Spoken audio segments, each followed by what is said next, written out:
हाँ जी, welcome to media crush. आज हम बात करने वाले हैं मुनव्वर फ़ारूकी के बारे में। मुनव्वर फ़ारूकी जो कि है एक इंडियन स्टैंड अप कॉमेडियन। इसके साथ मुनव्वर फ़ारूकी अक्सर अपनी कंट्रोवर्सीज़ की वजह से सुर्खियों में रहते हैं। क्या है मुनव्वर फ़ारूकी की ज़िंदगी?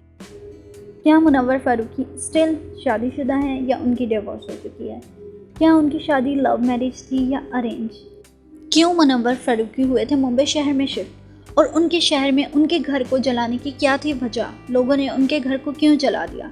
क्या उनका मुस्लिम धर्म से ताल्लुक़ होने की वजह से उनके घर को जलाया गया और क्यों उनको जेल में डाला गया और कैसे वो आज इस मकाम पर हैं कि उनको सब जानते हैं as a stand up comedian और as a lock of first season के विनर के तौर पर। तो आज की इस वीडियो में हम यही सब बताने वाले हैं, इसलिए वीडियो को देखिएगा एंड तक और चैनल को कर लीजिएगा सब्सक्राइब। इससे मेरी हौसला अफजाई होती है। Thank you.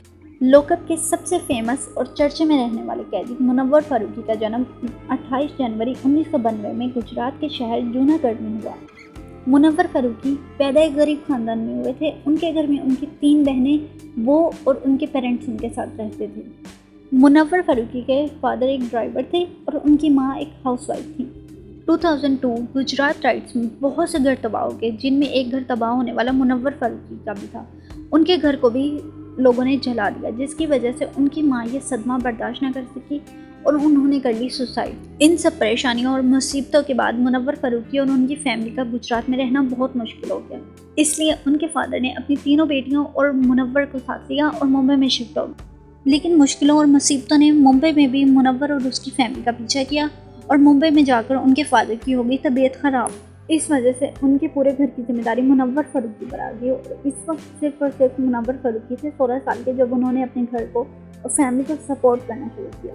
उसके बाद मुनव्वर फ़ारूकी ने एज अ वेटर और एज अ डिश वॉशर एक रेस्टोरेंट में काम करना शुरू किया।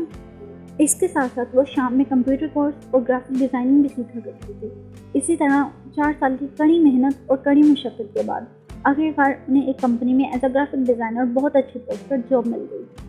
मगर मुनव्वर अपनी जॉब से ज़्यादा सेटिस्फाई नहीं थे, वो कुछ और करना चाहते थे। इस दौरान उन्होंने कुछ स्टैंड अप कॉमेडियंस को देखना शुरू किया तो उन्हें रियलाइज़ हुआ कि स्टैंड अप कॉमेडियन का काम उनके लिए ज़्यादा बेहतर रहेगा। कुछ अर्से बाद फाइनली मुनव्वर को एक छोटी सी एडवर्टीजमेंट में 2 लाइन्स बोलने का मौका मिला as a stand up comedian और उनकी उन 2 लाइन्स ने उनकी ज़िंदगी बदल दी।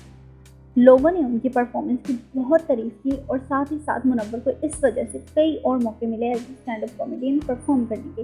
वो छोटे छोटे और भी परफॉर्मेंस देते रहे और आखिरकार 2019 जुलाई के महीने में उन्होंने गुजरात में एक अपना 1 घंटे का पहली दफ़ा बड़ा शो किया जिसका नाम था धोध है ओ।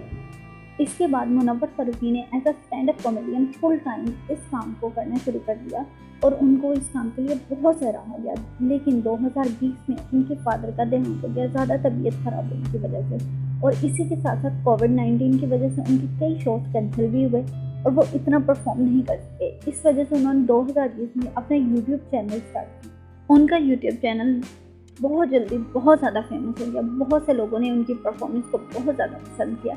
इसके साथ साथ मुनव्वर फ़ारूकी ने रैप करने भी शुरू किए। फरवरी 2020 में उन्होंने अपना रैप सॉन्ग निकाला जिसका नाम था द चौकीदार सॉन्ग। उस सॉन्ग में उन्होंने मोदी के खिलाफ भी बातें की, जिसकी वजह से उन पर बहुत सी तनकीदें की। लोगों ने बहुत उनके खिलाफ बीकते ही प्रोपेगेंडा हुए। इसके बाद 2020 में ही मुनव्वर ने अपना एक और वीडियो एल्बम निकाला जिसका नाम था एनआरसी दिल्ली राइट्स, जिसमें वो दिल्ली में हुए दंगे फसाद के बारे में बात करते हुए नजर आए।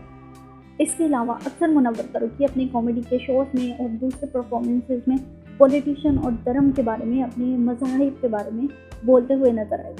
अपने विचार और अपने ओपिनियन रखते हुए नजर आते हैं जो कि कई लोगों को पसंद नहीं आते और इस वजह से हत्या की कई लोगों ने उनको मार देने की धमकियाँ भी दी और इसी वजह से 2020 में उनके 20 से ज़्यादा शोज़ को कैंसिल कर देना पड़ा उनकी सिक्योरिटी रीजन्स की वजह से। सिर्फ इतना ही नहीं, इसके बाद मध्य प्रदेश की पुलिस ने मुनव्वर फ़ारूकी को जनवरी 2021 में गिरफ्तार कर लिया।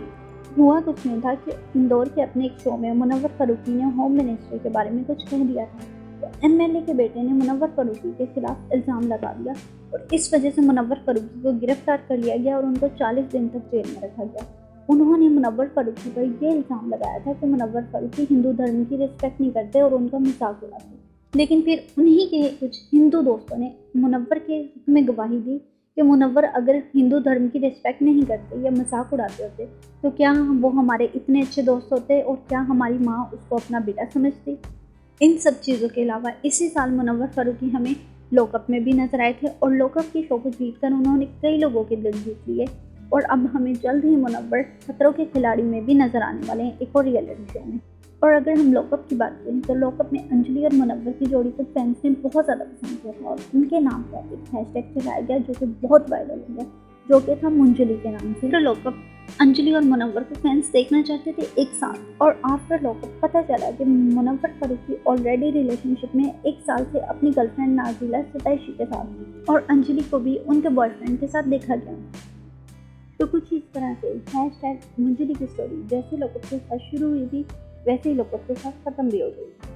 अब अगर हम बात करें मुनव्वर फारूकी की शादीशुदा ज़िंदगी के बारे में तो जी हाँ, मुनव्वर फारूकी हैं शादीशुदा, जिसका खुलासा लॉकअप के अंदर ही कंगना ने एक तस्वीर को दिखाते हुए कर दिया था और मुनव्वर से पूछा था। मुनव्वर फारूकी ने भी इससे इनकार नहीं किया। उन्होंने बताया था कि हम सेपरेट होने वाले हैं और एक साथ नहीं रहते और उनकी तलाक का केस इस वक्त अदालत में चल रहा है और अनकरीब वो लोग एक दूसरे से डिवोर्स ले लेंगे। ये थी मुनव्वर फारूकी की अब तक की कहानी, दुखिया कहानी और सक्सेस की स्टोरी। तो मिलेंगे अगली वीडियो में। अगर आपको ये वीडियो अच्छी लगी है तो चैनल को सब्सक्राइब जरूर कर देना, लाइक कर देना और कमेंट भी करना, मैं ज़रूर रिप्लाई करूँगी। बाय।